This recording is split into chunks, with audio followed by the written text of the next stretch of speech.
What's going on, everybody? This is the Kid DC Wrestling back at it again with another video. I hope everybody's having a wonderful Sunday afternoon. But with this being the final day of February, the last day of February, with tomorrow being March 1st, I thought it would be only right that I did a retro pay-per-view because next week is AEW's Revolution, and I wanted to take, the time to do a AEW Revolution, not 2021 review, but to do an AEW Revolution 2020 pay-per-view review. Because my channel I started uploading in June, I never really got the chance to do an AEW Revolution, pay-per-view review, so here I am.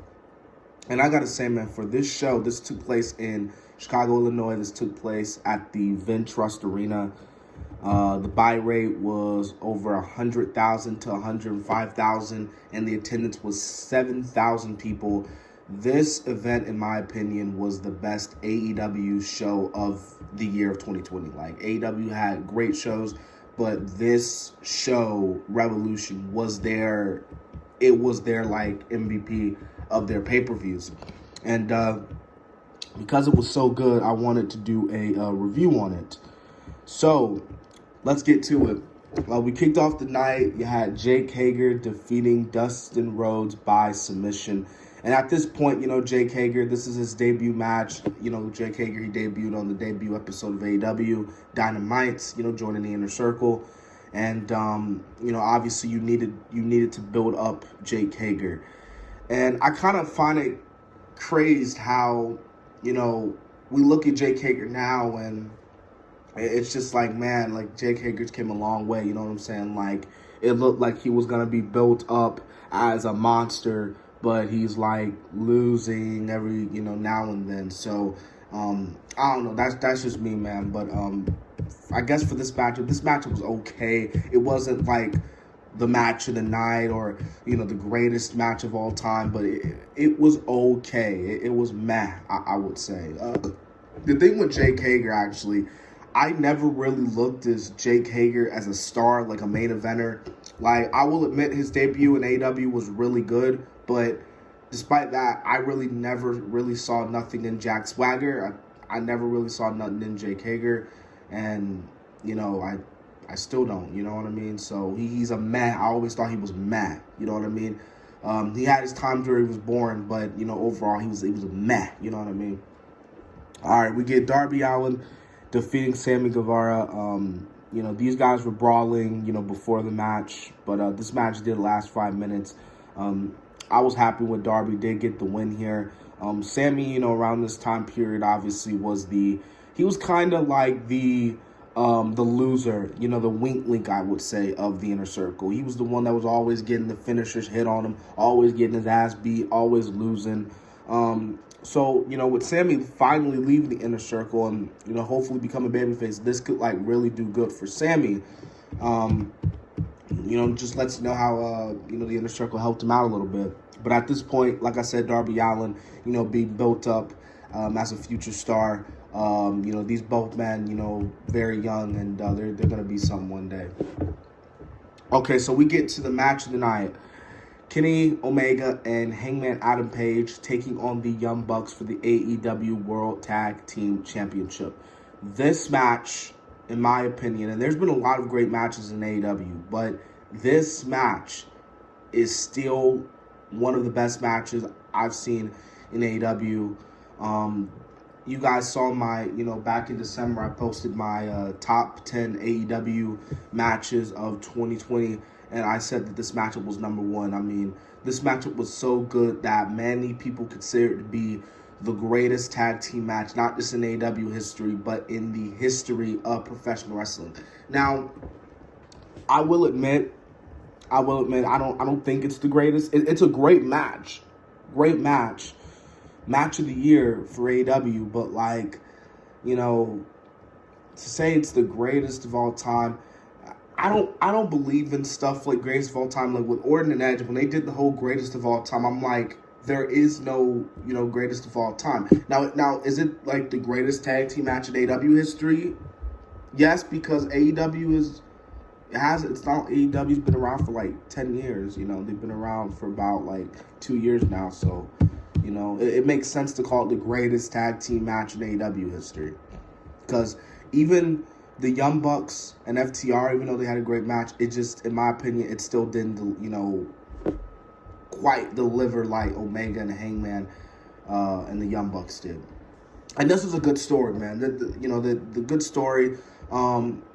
I know the Young Bucks get a lot of, you know, criticism for their style of wrestling, and I completely understand that. You know, like, you know, sometimes you need to have that, you know, in-ring psychology and stuff like that. But this night, the Young Bucks, you know, they did not dismiss, basically. Oh, and before I move on, one spot that got people talking. So, the Young Bucks hit the Golden Trigger, which was the, you know, finisher of the Golden Lovers, and Kenny Omega kicked out. And apparently there were people that were like upset because, oh, Kenny kicked out at 1. You know, why was Kenny upset? I mean, like, oh, like, this is stupid, like, horrible, boo, like Jim Cornette style of ranting. But then the people that were making the argument about this were saying that how, you know, with Kenny and, you know, I mean, Kenny and Kota Ibushi just being more than just friends. They're like lovers, you know, hence the Golden Lovers. And, you know, Kenny was like pissed off because they used the finisher that he kicked out at 1. So that's the argument that they're saying. Either way, the match was good, but well, it was great. It wasn't good. It was great. What am I saying? It was great. But yeah. All right, so we get Nyla Rose versus Kris Statlander.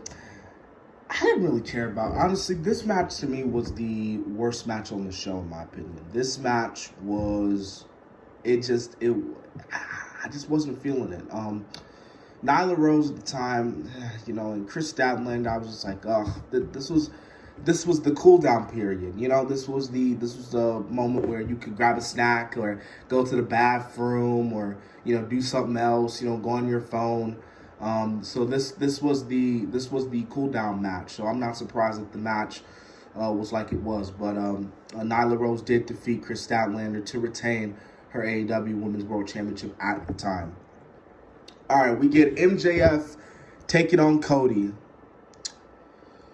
All right, before I get to the match, Cody, and it's been a year now because, you know, with this being the final day of February, I can say now, Cody, what in God's name were you thinking when you got that tattoo? Like, I bet Cody just woke up one day and was like, you know what I'm going to do? I think I'm going to give me a neck tattoo. Okay? I'm going to get me a neck tattoo. Like, dude, and the sad thing is, his own wife was like, Brandy was like, yeah, I don't really like the tattoo either. So even she didn't even like the tattoo. Like, when your wife doesn't like the tattoo, come on, that lets you know how bad. And because when he first came out with it, I'm thinking, oh God, this better not be permanent. This better not be permanent. And guess what?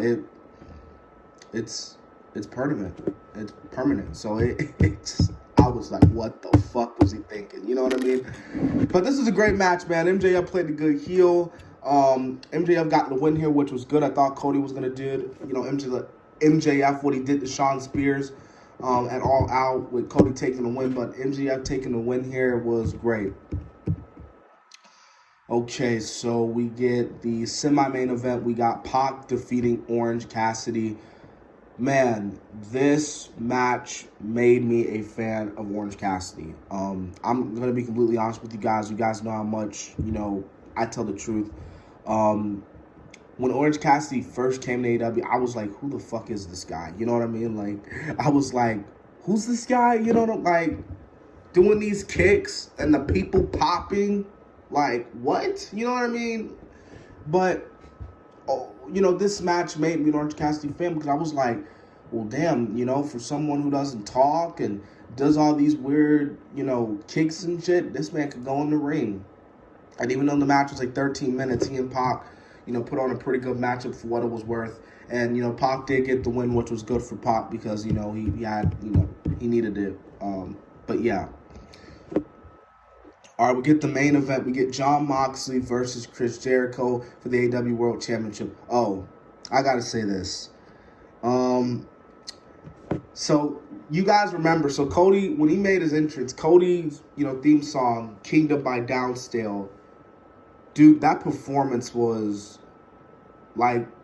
Downsdale was like, they were not that good. Like I remember reading the comments, and a lot of people were saying how Downsdale was horrible. But man, what an entrance Chris Jericho came in, man. That entrance with the choir singing and the woman leading, like, dude, that was amazing. I was like, bro, like, this is pretty cool.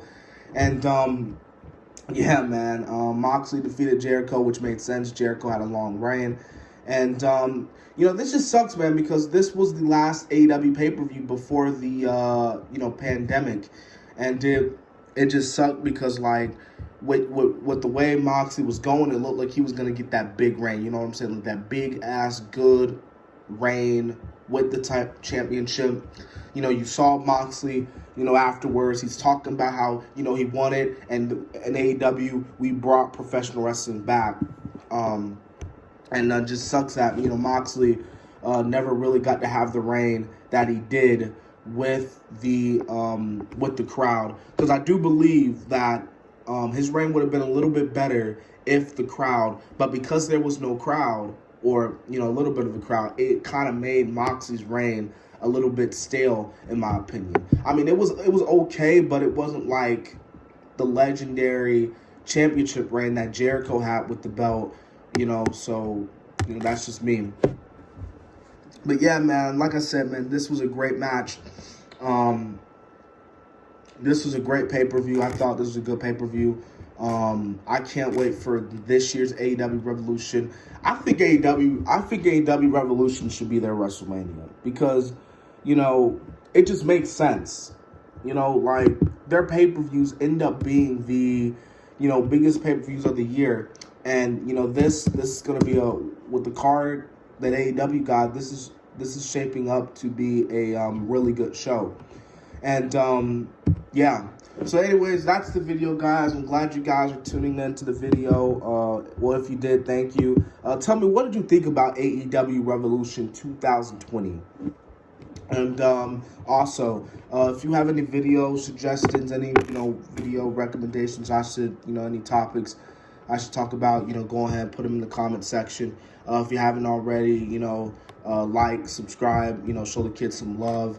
And yeah. Oh, and by the way, we'll be doing a Raw review tomorrow night. And my WWE Revolution prediction will probably come out probably Wednesday or, Thursday. It depends on what's going on. So yeah.